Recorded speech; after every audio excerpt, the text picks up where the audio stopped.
अस्सलाम वालेकुम व्यूअर्स, आप देख रहे हैं ज़ैब एफएम डिजिटल और आज एक नई सीरीज शुरू होने जा रही है जिस सीरीज के अंदर हम बहुत सी ऐसी बातें करने जा रहे हैं जिनको कहीं ना कहीं कहा जाता है कि ये बहुत इंपॉर्टेंट बातें और ऐसे नहीं करनी चाहिए और कहीं कहा जाता है ये यही तो वो बातें जिनको करना चाहिए।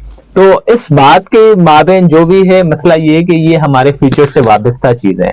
अगर हमारे फ्यूचर को हमें बेहतर बनाना है और बेहतरी के लिए अगर हम सवाल नहीं करेंगे और जवाब नहीं मिलेगा तो पता कैसे चलेगा कि क्या होने जा रहा है। एंड देन अगेन वही सवालात होते हैं जो आपको बताते हैं कि दुनिया कहाँ पहुंच गई है और हम कहाँ पर मौजूद हैं। आज दुनिया के अंदर हम देखते हैं तो सबसे बड़ा कॉन्सेप्ट आता है क्रिएटिविटी और इनोवेशन का, जिसकी बदौलत दुनिया आज बहुत सी चीजों में हमसे आगे है। यानी कि अगर आप देखें तो नैनो टेक्नोलॉजी ने पूरी दुनिया को हिला के रख दिया है कि क्या हो रहा है, किस कदर हो रहा है और इतनी सी छोटी सी चीजों के साथ आप क्या क्या कर जाते हैं। देन अगेन इसी तरह कुछ चीजें जो है हमारे यहाँ एज कॉन्सेप्ट इम्पार्ट की जाती है या बहुत सी ऐसी टेक्नोलॉजीज हैं जिनको हम अपने पास इस वक्त सोसाइटी के अंदर इंजेक्ट करना शुरू कर रहे हैं। बट ये सब चीजें कैसे बनी, क्या हुआ, किस कदर हुआ, उसके लिए हमें हमेशा एक चीज की अशद जरूरत रहती है, वो होती है तालीम। क्योंकि तालीम और तदरीस ही वो अमल है जिसकी बुनियाद पर आप कोई भी चीज क्रिएट कर सकते हैं। क्रिएट करने से मैं ये कह सकता हूं कि डेवलप कर सकते हैं या उसके अंदर बहुत सारी चेंजिंग्स ला सकते हैं। अब पाकिस्तान के अंदर बहुत सारी चीजों में हम देखते हैं तो बहुत सारे प्रॉब्लम्स हमें नजर आते हैं। जो करंट सूरत हाल है एजुकेशन की वो भी सबके सामने, मगर आज मेरे स्टूडियोज में मेरे दो बहुत ही अच्छे मतलब मैं ये कहूंगा कि कलीग्स तो नहीं है मगर आई बिलीव के जब उनसे मेरी बातें होती हैं और डिस्कशन होता है तो मुझे अपने कलीग से ज्यादा अजीज लगते हैं। एंड देन अगेन उनके इल्म से मैं तो मुस्तफीद होता हूं, मगर मैं चाहूंगा कि आज उनके साथ जो डिस्कशन मैं करने जा रहा हूं वो आपके लिए भी आई ओपनिंग जरूर होगा। तो आज मेरे स्टूडियोज में मोहम्मद काशिफ हमारे साथ मौजूद है और मेरे साथ स्टूडियोज में मौजूद है कुर्तुल एंड रिजवान साहिबा। तो अस्सलाम वालेकुम and welcome on the studio. Thank you. और जी हाँ, आज हम प्रोग्राम के सिलसिले को आगे बढ़ाएंगे और शायद मेरे जो गेस्ट है आज रमजान की वजह से या किसी और वजह से कंफर्ट जोन में नहीं है या शायद वो भी यही सोच रहे हैं कि वाकई ये बातें करनी चाहिए या नहीं करनी चाहिए। तो अब हम यहाँ तक पहुंच गए तो हम बातों को आगे जरूर बढ़ाएंगे। एंड देन अगेन सवालात के जिस तरह हम आपस में डिस्कशन करते हैं, मैं चाहूंगा कि आप लोगों के साथ आज मैं जो डिस्कशन करने जाऊं वो लोगों तक भी जाए और लोगों को पता चले कि करंट तालीमी निजाम हमारा और को किस सूरत हाल में आप देख रहे हैं। एंड देन अगेन हमारे यहाँ सबसे बड़ा प्रॉब्लम ये होता है कि एजुकेशन के अंदर बहुत सारे चैलेंजेस हैं, क्योंकि हमारे यहाँ न्यू डिग्रीज ये वो बहुत सारी चीजें तो आ जाती हैं मगर उसके साथ हमारे पास जो पॉलिसीज वगैरह के मसलाइल होते हैं, बहुत सारी और भी चीजें होती हैं।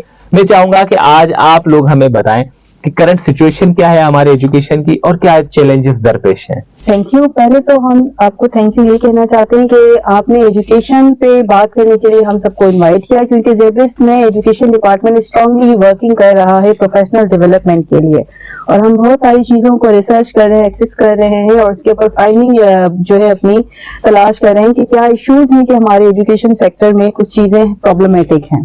इसके लिए मुझे अक्सर अल्लामा इकबाल साहब का शेर याद आता है, खुदा तुझे किसी तूफान से आशना कर दे कि तेरी बहर की मौजों में इस्तराब नहीं, तुझे किताब से मुमकिन नहीं फराग कि तू किताब ख्वाह तो है मगर साहिब किताब नहीं। हमारे पास बहुत सारे इंस्टीट्यूट हैं, बहुत सारी ब्यूटीफुली रिटन पॉलिसीज हैं, बहुत अच्छे डॉक्यूमेंट हैं, स्ट्रॉन्ग प्रोफेशनल हैं, लेकिन जब हम एक्सेस ऑफ एजुकेशन की बात करते हैं तो इस वक्त हमारे पास 22.8 मिलियन बच्चा आउट ऑफ स्कूल है जिनकी उम्र जो है 5 to 16 ईयर है। सही।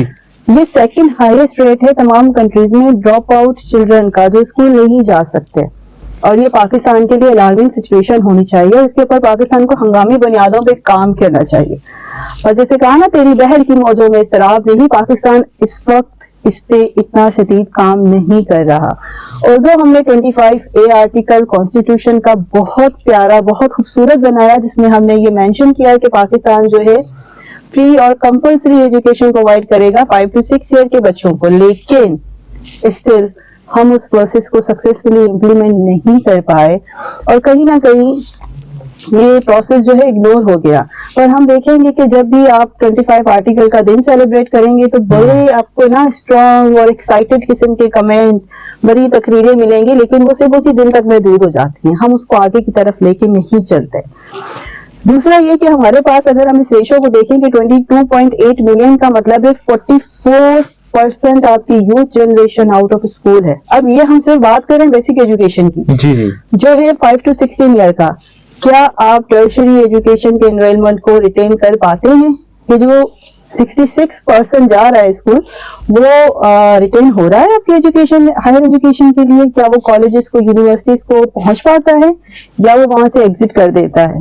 उसकी बुनियाद उनकी फाइनेंशियल पॉवर्टी भी है, उनके फाइनेंशियल हालात भी हैं, पाकिस्तान की अपनी पॉलिसीज भी हैं। सही। इन तमाम इश्यूज की वजह से आपके पास जो एक्सेस ऑफ एजुकेशन है वो बहुत महदूद होकर रह गया है, और पाकिस्तान को हंगामी बुनियादों पर अपने एक्सेस ऑफ एजुकेशन को बढ़ाना पड़ेगा।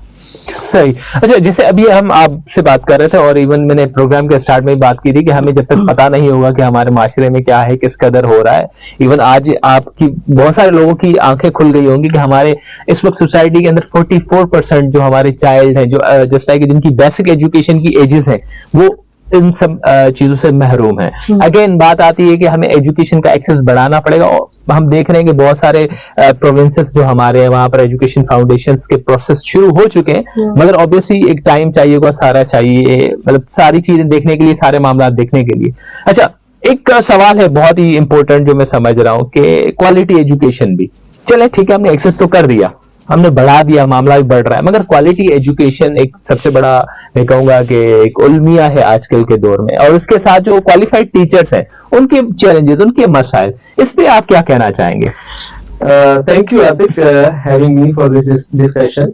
क्वालिटी ऑफ एजुकेशन से रिलेटेड आपका क्वेश्चन था। बिल्कुल, क्वालिटी ऑफ एजुकेशन में जो हमारे पास जो सिग्निफिकेंट एक बहुत बड़ा जो इशू है वो लेक ऑफ क्वालिफाइड टीचर्स का है। यानी कि हमारे पास प्रोफेशनल जो टीचर्स हैं या ट्रेन टीचर्स हम जिन्हें कहेंगे वो नहीं, ठीक है, हमारा क्राइटेरिया नहीं है। बेसिकली जूनियर स्कूल्स में या जूनियर क्लासेस के लिए जो प्राइवेट स्कूल्स में हायरिंग का क्राइटेरिया है वो हमारा बेसिकली जो है वो इतना स्ट्रांग नहीं है। नॉर्मली अगर मैं आपसे 8-10 साल पहले की बात करूं या उससे भी पहले की बात करूं तो हमारे पास इंटर करके फीमेल या मेल जो है वो टीचिंग स्टार्ट करते थे। इवन अभी भी है ऐसा मामला काफी जगह। हाँ, बिल्कुल। अगर हम अर्बन एरियाज में चले जाएं या हम कराची सिटी में ही जो है वो ओल्ड एरियाज में या ऐसे एरियाज में चले जाएं जो उतना ज्यादा डेवलप नहीं है, तो वहाँ अभी भी ऐसा ही है। बेसिकली जो वहाँ जो छोटे छोटे स्कूल्स हैं उनमें जो टीचर्स हैं वो सबसे ज्यादा जो इंटर करके जो टीचिंग कर रहे हैं, ठीक है, तो सबसे बड़ा प्रॉब्लम वहाँ है। यानी कि जब वो खुद ट्रेन नहीं है, खुद प्रोफेशनल क्वालिफाइड नहीं है, तो वो क्वालिटी ऑफ एजुकेशन कैसे देंगे? ठीक है, हमारा कोई चेक एंड बैलेंस नहीं है उनपे, या हम उनके लिए चले लेट्स सपोज हम हायर भी कर रहे हैं लेकिन हम उनकी कोई ट्रेनिंग के लिए, उनकी कोई डेवलपमेंट के लिए जो है वो कोई प्रोग्राम ऐसे नहीं लॉन्च कर रहे, ठीक है, ना पब्लिक सेक्टर में ना प्राइवेट सेक्टर में, ठीक है। बड़े स्कूल्स में हो रहे होंगे, उसके हम उस पर नहीं डिस्कस करते, लेकिन हमारे जो मेन जो कोर प्रॉब्लम है वो तो रूरल एरियाज है, ठीक है, या वो बच्चे जो स्कूल नहीं जा पा रहे हैं, जो जा पा रहे हैं लेकिन क्वालिटी ऑफ एजुकेशन नहीं ले पा रहे।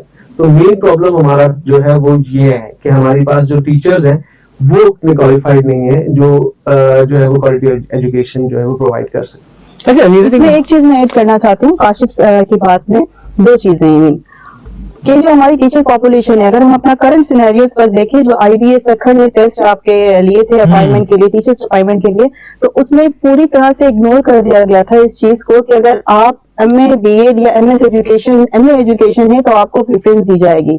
वहां पर टीचर्स बाय चॉइस नहीं था, टीचर्स बाय चांस भी आ गए। आपके पास हाईली क्वालिफाइड लोग बेशक हैं लेकिन प्रोफेशनल टीचर्स वहां मौजूद नहीं है, क्योंकि प्रोफेशनल डेवलपमेंट का तो आपने उसमें पोर्शन मेंशन ही नहीं किया ना। उसमें आप सारे टीचर्स को उठा रहे हैं, चाहे वो BA है चाहे वो MA, जैसे आपने टेस्ट क्वालिफाई करना है और आप उसमें पास हो जाते हैं। अब उस टेस्ट पेपर में आप प्रोफेशनलिज्म का जो टेस्ट है, जो प्रोफेशनल टीचिंग का टेस्ट होना चाहिए, वो क्वेश्चंस भी मतलब उनका स्टैंडर्ड ही बड़ा अजीब सा हो गया कि भाई आपने मेंशन क्वेश्चंस भी नहीं है। उनको क्या पता कि एक प्रोफेशनल जो टीचर्स होता है वो किस तरह का होता है। आप ये सपोज कर लें, कोई भी जो डॉक्टर होगा वो जब तक डॉक्टर की डिग्री नहीं लेगा वो ट्रीटमेंट नहीं कर सकता, वो ऑपरेशन नहीं कर सकता। लेकिन यहाँ टीचर्स के लिए मामला ही उल्टा है। हर कोई चाहे वो इसमें कोई भी क्वालिफिकेशन हासिल की हो, उसके पास टीचिंग प्रोफेशनल की डिग्री ना हो, वो टीचर बन जाता है। तो आप किधर मेंटेन करेंगे अपने स्टैंडर्ड को? साथ साथ जो हमारी टीचर्स पॉपुलेशन है वो बेचारी इतनी इनोसेंट है ना कि पाकिस्तान में जितनी भी एक्टिविटीज होती हैं नेशनल वाइड और प्रोविंस वाइड, जैसे आपका सेंसस है, आपका पोलियो है, आपकी इलेक्शंस हैं, आप उसमें टीचर्स को बाय फोर्स इन्वॉल्व कर देते हो। अब जब आप टीचर्स को उसमें इन्वॉल्व कर रहे हो तो जो डेज हैं जिसमें टीचर्स उसके लिए वर्किंग कर रहा है, उसमें बच्चा उस क्लास में बैठ के क्या कर रहा है? क्या करेगा? तो कुछ नहीं कर रहा, उसके लिए तो कोई आपने जो है रिप्लेसमेंट नहीं दी टीचर्स की, आपने तो टीचर को एक एक्टिविटी में इन्वॉल्व कर दिया। तो यहाँ हमारी गवर्नमेंट की प्लानिंग किधर गई कि जी प्लानिंग होनी चाहिए थी कि जो वेकेशंस के डेज हैं आप उसमें ये सारी एक्टिविटी प्लान करें, अगर आपके पास ह्यूमन रिसोर्स नहीं है तो। सही। तो वो टीचर्स ऑलरेडी इतना ऑक्यूपाइड है, इतना बर्डनाइज कर दिया उसको कि वो अपनी जो उसकी रिस्पॉन्सिबिलिटी है वो कैसे पूरी करे। इवन हम देखते हैं अगर यूनिवर्सिटी में भी हम पढ़ रहे हैं और सडनली हमारा क्लास का कोई टीचर किसी भी इमरजेंसी की वजह से, चाहे वो उम्रा या हज करने चला जाता है, तो उसकी रिप्लेसमेंट में दूसरा टीचर आ जाता है, तो हमारा टेम्पो टूट जाता है, हम पढ़ ही नहीं पाते। हालांकि हम यूनिवर्सिटी लेवल के स्टूडेंट्स हैं, हमारे मतलब बेसिक एजुकेशन सब कुछ कंप्लीट है, चाहे तो हम खुद बुक्स उठा के पढ़े, चाहे यूट्यूब देख के पढ़े, मगर हमसे नहीं होता, टेम्पो ही सेट नहीं हो पाता। तो ऑब्वियसली बहुत बड़ा फ्लॉज है कि एक बच्चा जो ऑब्वियसली जस्ट लाइक उसकी एजुकेशन नर्चरिंग हो रही है अभी, उसके लिए ये सारी वेरिएशंस मतलब अनएक्सेप्टेबल होती है। अच्छा, अब सबसे बड़ा प्रॉब्लम हमारे मुल्क के अंदर ये भी होता है कि फाइनेंशियल, हम जब बजट की तरफ देखते हैं तो बड़े कंस्ट्रेंट्स होते हैं बजट के अंदर कि भाई एजुकेशन का बजट पाकिस्तान में माजरत के साथ न होने के बराबर होता है। तो इन तरह के चैलेंजेस को आप लोग कैसे देख रहे हैं? देखिए, उसमें अब बात बिल्कुल आपकी ठीक है। जो एजुकेशन का बजट है वो एक प्रॉब्लम है हमारे कंट्री में कि हमारा एजुकेशन का बजट उस लेवल का नहीं है जिस तरह बाकी कंट्रीज में जो है एजुकेशन पे इन्वेस्ट किया जा रहा है। अब उससे हो क्या रहा है कि जब हमारे पास बजट नहीं है तो उससे हमारे लिए या हमारे टीचर्स के लिए या हमारी एजुकेशन पे जो है वो इफेक्ट क्या पड़ रहा है कि जो हम पहले बात कर रहे थे कि जो क्वालिफाइड टीचर्स नहीं है, अब उन क्वालिफाइड टीचर्स जो नहीं है वो तो हमें पता है, लेकिन उसको ठीक कैसे करना है, उसको ठीक करने के लिए हमें चाहिए बजट। ठीक है, यानी कि हमें एजुकेशन पे जो है वो इन्वेस्ट करना है, और एजुकेशन पे इन्वेस्ट कहाँ करना है, हमने बेसिकली उसके डेवलपमेंट पे इन्वेस्ट करना है। हमने ऐसी ऑर्गेनाइजेशंस जो हमारे पास सेमी गवर्नमेंट या प्राइवेट ऑर्गेनाइजेशंस हैं जो टीचर प्रोफेशनल डेवलपमेंट पे काम कर रही हैं या जो टीचर ट्रेनिंग्स पे काम कर रही हैं या टीचर ट्रेनिंग सेंटर्स रन कर रही हैं, हमने उनको बेसिकली जो है वो उन पे वो बजट जो है वो इन्वेस्ट करना है, और उनसे जो है वो अपनी बाकी जो टीचर्स हैं या जो स्कूल्स हैं उनमें ये सारे डेवलपमेंट प्रोग्राम्स जो है वो लेके जाने हैं। दूसरा सबसे बड़ा जो फुकदान है वो टेक्नोलॉजी का है। जिस तरह कोविड अभी हमारे पास 2 इयर्स कोविड का जो ड्यूरेशन रहा, तो हमारा जो फिजिकल क्लास है वो ऑनलाइन पे जो है वो मूव हो गया। ऑनलाइन क्लासेस के लिए हमारे टीचर्स इतने ज्यादा एक तो वेल इक्विप्ड नहीं थे, दूसरा वेल ट्रेंड भी नहीं थे। क्यों? क्योंकि हमारे पास ये वाला फॉर्मेट ही नहीं था। तो इस पे भी जो है वो हमें बहुत सारा काम करने की जरूरत है कि फ्यूचर में हमारा जो मॉडल है एजुकेशन का वो हाइब्रिड मॉडल होना चाहिए, यानी कि हमारे पास ऑल्टरनेट डेज में ऑनलाइन और ऑफलाइन क्लासेस होनी चाहिए, यानी फिजिकल क्लासेस होनी चाहिए, ताकि हमारे टीचर्स जो है वो उससे जो है वो फुली इक्विप्ड हो और फुली ट्रेंड हो कि अगर अल्लाह ना करे ऐसी कोई सिचुएशन फ्यूचर में आती है तो हमारी एजुकेशन डिस्टर्ब ना हो या हमारे स्टूडेंट्स की जो क्वालिफिकेशन है वो डिस्टर्ब ना हो, एजुकेशन डिस्टर्ब ना हो। तो उसमें हमारा ये जो बजट वाला जितना भी पार्ट है वो इंफ्रास्ट्रक्चर पे, टेक्नोलॉजी पे और प्रोफेशनल डेवलपमेंट पे जो है वो इन्वेस्ट होना चाहिए। मैं एक चीज मैं कहना चाहती हूँ, पाकिस्तान जब भी अपना बजट पेश करता है, प्रेजेंट किया जाता है असेंबली में, तो हम सारे एज पाकिस्तानी नेशनल, पाकिस्तानी शहरी, हम इस बात को इग्नोर कर देते हैं कि उस असेंबली में जो प्रेजेंट किया जाने वाला बजट, उसमें एजुकेशन के लिए आपने कितना अमाउंट अनाउंस किया है। पाकिस्तान आपको पता है हर साल एटलीस्ट 0.5% डिक्रीज कर देता है एजुकेशन फंड को, बजाय इंक्रीज करने के। इस वक्त आप सिर्फ अपना जीडीपी का 2% सिर्फ 2% स्पेंड कर रहे हैं एजुकेशन के लिए, जो एक मतलब आंखें खोल देने वाली ये एक नंबर है कि सिर्फ 2% जीडीपी आप इन्वेस्ट कर रहे हैं एजुकेशन के लिए। और उसमें मैं आपको बताऊं कि 2% का जो बड़ा अमाउंट है वो आपका स्पेंड होता है करंट एक्सपेंडिचर्स में। करंट एक्सपेंडिचर्स होते हैं सैलरी अमाउंट। इसका मतलब कि आप जो डेवलपमेंट स्कीम्स हैं स्कूल्स के लिए, तालीमी इदारों के लिए, वो यूज ही नहीं कर रहे। वो तो आप दे ही नहीं रहे ना, आप तो सारा अमाउंट सैलरीज के लिए दे रहे हैं। 0.5% जो आप डिक्रीज कर रहे हो वो आप डेवलपमेंट बजट का कर रहे हो। सैलरीज तो आपको भेजनी है उतनी सूबों को, सही, ठीक है। तो आप एजुकेशन पे स्पेंडिंग पाकिस्तान की प्रायोरिटी नहीं है, सही, जो बहुत जरूरी है। आपके पास स्कूल में लाइब्रेरीज नहीं है, आपके पास स्कूल में बेसिक फैसिलिटीज नहीं है, आपके पास स्कूल में लेबोरेटरीज नहीं है। जब ये सब तमाम चीजें नहीं है, आप वहां पे पैसे जो थोड़े से आप भेज देते हो फंड अपना, वो वहां यूटिलाइज करोगे या टीचर्स डेवलपमेंट के लिए करोगे। आपके पास तो कोई प्रायोरिटाइज प्लान ही नहीं है इस वक्त पाकिस्तान गवर्नमेंट के पास कि एजुकेशन पे कितना खर्च कर रही है। और इस वक्त आपको पता है हम जीडीपी का सबसे कम अमाउंट स्पेंड करने वाले मुल्कों में हम सरे फहरिस्त हैं।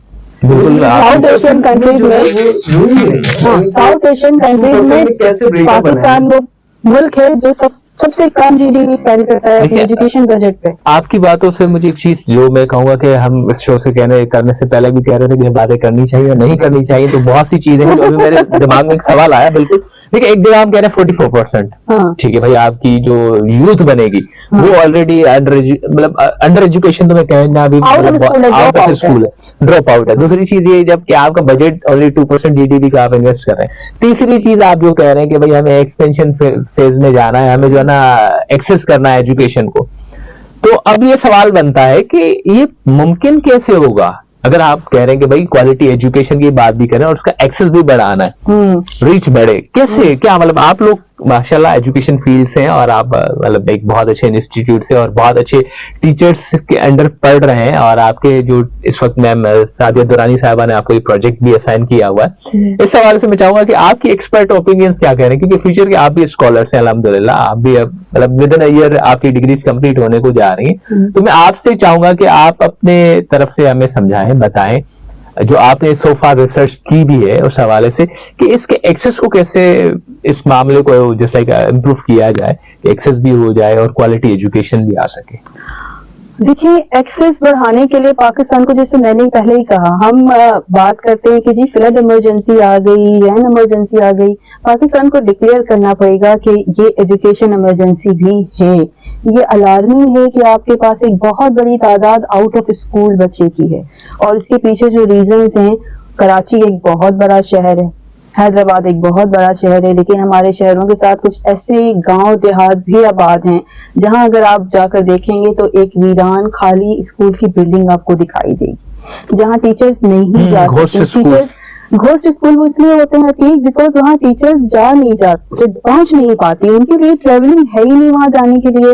अब जब हम देखें, हम आईबीए के टेस्ट को फिर मैं अगर कोट करूं कि आपने एक जगह टीचर्स बुला दिया और उसको आपने कहा कि चलो जी हमने टीचर्स अपॉइंट भी कर दिए, टीचर्स चले जाएं, लेकिन जब मैं ठट्ठा में गई, हम ठट्ठा में काम कर रहे थे, मैं ठट्ठा गई तो वहां जो शहर की लड़की थी उसको आपने अपॉइंट कर दिया 1.5 घंटे की ट्रेवलिंग पे, ठट्ठा से दूर गाँव पे, जहाँ पे लोकल बस भी नहीं जाती, ठीक है।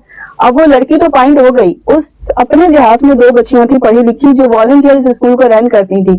जैसे ही उन्होंने देखा कि जी यहाँ स्कूल के टीचर आ गई, हमें तो टीचर गवर्नमेंट ने प्रेफरेंस नहीं दी, उन्होंने स्कूल में ताला लगा दिया। उस टीचर ने कहा जी मैं तो नहीं जा सकती यहाँ पे, आप तो मुझे इतनी सैलरी भी नहीं देते, क्यों जाऊँ।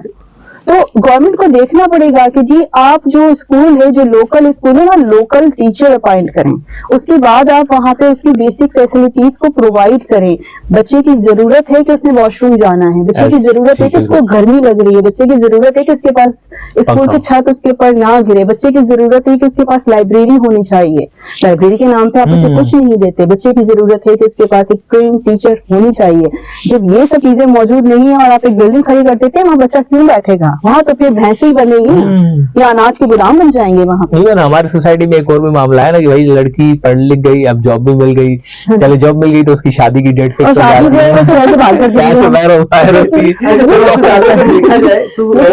नहीं है, हमारे पास इस प्रोफेशन में, यानी टीचिंग वाले प्रोफेशन में हमारे पास फीमेल्स का जो ग्राफ है वो काफी ज्यादा। एक्चुअली हम मर्दों में एक प्रॉब्लम और भी है ना कि हम एशिया के मर्द जो है ना थोड़े से वायलेंट किस्म के होते हैं, माचो किस्म के होते हैं, और औरतें हमारी बहुत धीमे हैं, प्राइमरी एजुकेशन के लिए टीचर्स खवातीन को प्रेफरेंस दी जाती है। उनका जो क्रिटिकल थिंकिंग है, उनकी जो प्रोफेशनल डेवलपमेंट है, उनकी जो बच्चों को लेके उनकी केयर है, वो बहुत डिफरेंट होती है।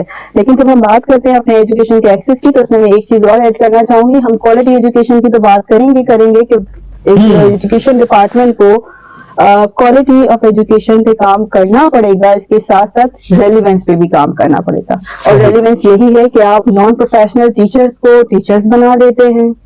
आप जो है थ्योरेटिकल चीजें पढ़ाते हैं, जब वो बंदा या बच्ची जो है कहीं जाती है ऑफिस में काम करने, तो वो सिर्फ और सिर्फ फिलोसफाना बातें करती है, फलसफियाना नहीं करनी। आप प्रैक्टिकल लाइफ में लेकर आए। हमारे पास यूनिवर्सिटीज में पीएचडी प्रोफेसर हायर हो जाते हैं, लेकिन वो हमें सिर्फ फिलोसफी पढ़ाते हैं। ऐसे टीचर्स जो फील्ड में काम कर रहे होते हैं, अगर जैसे आईबीए ने इस वक्त लॉन्च किया है कि वो विजिटिंग फैकल्टी उनको लेकर आई है जो प्रैक्टिकली बहुत सारे मुख्तलिफ डिपार्टमेंट में एज एन एक्सपर्ट काम कर रहे हैं, वो अपने बच्चों को सिखाते हैं प्रॉब्लम सॉल्विंग एटीट्यूड। सही।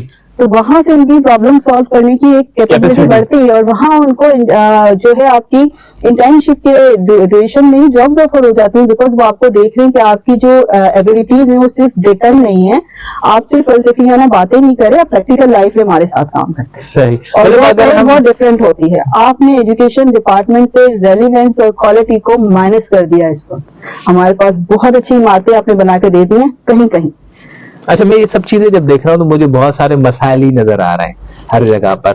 तो आप माशाल्लाह एजुकेशन डिपार्टमेंट से हैं, एंड देन अगेन मैंने थोड़ी देर पहले भी कहा कि आपके इतने मतलब जिस लाइक क्वालिफाइड टीचर्स हैं, वेल एक्सपीरियंस्ड है, उन्होंने आपको बहुत सारे प्रोजेक्ट्स भी दिए हैं, और मुझे ये भी पता है कि आप बहुत सारे डिस्टेंस पे सफर करके जाते हैं, वहां पर खुद जाके ऑब्जर्वेशंस भी करते हैं, एनालिसिस भी करते हैं। तो आप लोगों के हिसाब से अगर मैं कहूँ कि इन तमाम इश्यूज के लिए सॉल्यूशंस, अगर आपको मौका मिले कि आप कुछ सॉल्यूशन दे सकें, तो वो सॉल्यूशंस क्या होंगे? गवर्नमेंट के पास बहुत रिसोर्सेज हैं। सबसे पहले उनको इंटीग्रेटेड अप्रोच इम्प्लीमेंट कर देनी चाहिए। सबसे पहले एग्जीक्यूट कर दें इंटीग्रेटेड अप्रोच की।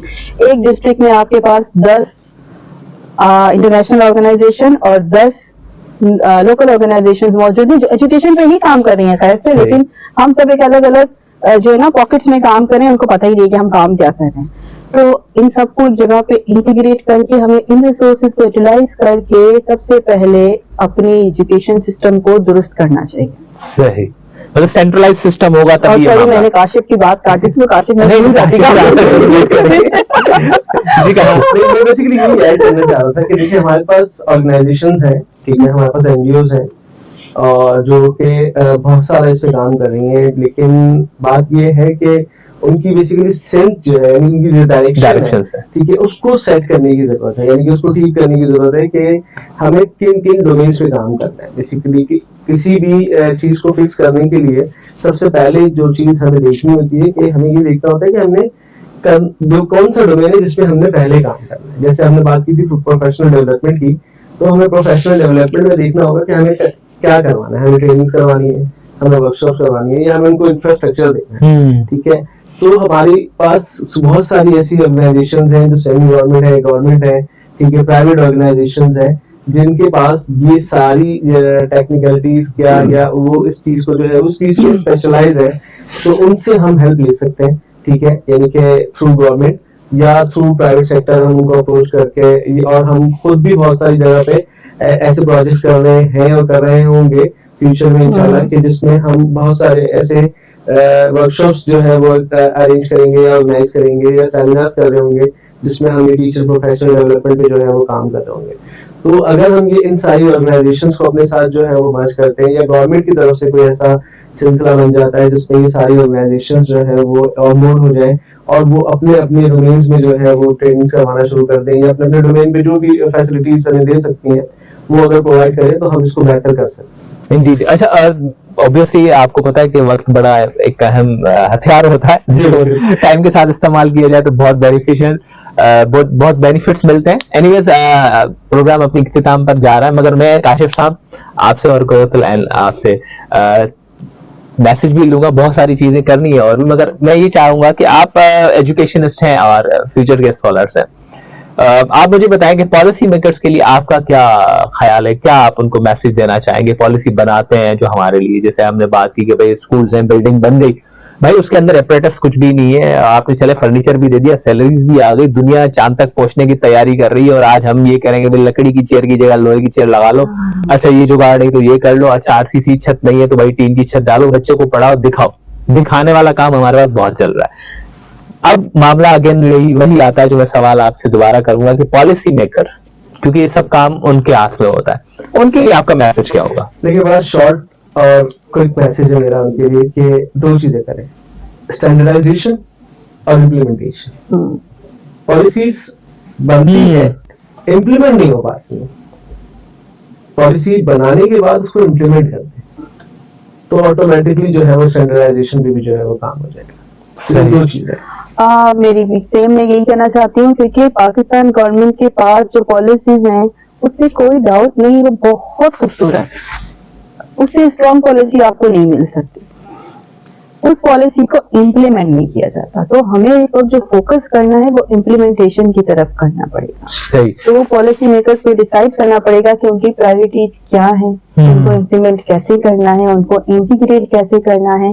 और जैसे जब हम क्वार्टर चेंज मॉडल की बात करते हैं ना चेंज मैनेजमेंट में, तो वो कहते हैं ना सेंस ऑफ अर्जेंसी डेवलप करो। जी जी। तो इसलिए मैं बहुत वक्त से कह रही हूँ कि एजुकेशन में हमें अर्जेंसी डेवलप करनी है, हमें अलार्म बजा देना है यहाँ पे कि जी एजुकेशन में इमरजेंसी है इस वक्त पाकिस्तान में, उसको एक्सेप्ट करना पड़ेगा। मतलब वेंटिलेटर पे हम आ चुके हैं, हमें एक्सेप्ट करना पड़ेगा बिकॉज ये 44% में देखा कि मुझे तो 22.8 मिलियन जो एक अथेंटिक फिगर है और पाकिस्तान गवर्नमेंट इसको एक्सेप्ट करती है।